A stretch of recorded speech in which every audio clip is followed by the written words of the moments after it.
Hello, welcome back to Tips and Time Savers. My name is Danny Rocks. Before I start today's lesson, I'd like to share a little anecdote.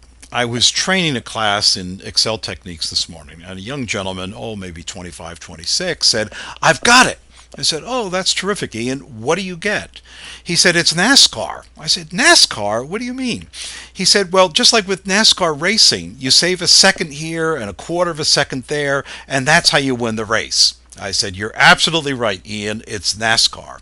So let me share a tips and time saver with you that puts you in the NASCAR realm. So that saving a second here and a quarter of a second there is the way that you win the battle for productivity and efficiency using Excel.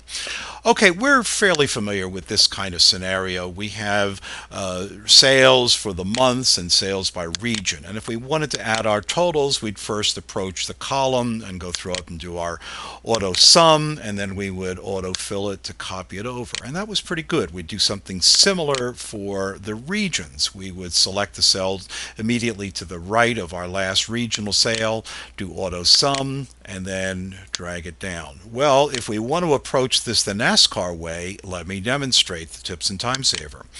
This time, what we'll do is we'll select the range, including the blank area, which will accept our sums for the rows, and the blank area that will accept our sums for the columns. And now, with that area pre-selected, one click of the mouse, there we have it. It's NASCAR. And that's the same result, 95,672, doing it the NASCAR way as with the traditional way. Now, for those of you who like using keyboard shortcuts and don't want to use the mouse at all, I just use the keyboard shortcut Control Z to remove that. If we wanted to select without using the mouse, we'd be at our first cell and hold down Shift while we move our arrows over to select that range. And now we don't even have to use the mouse. The keyboard shortcut Alt and the equal sign is NASCAR. It produces the same thing. It's only going to work for the sum, the auto sum, but there you have it. We'll see you in the next Tips and Time Savers.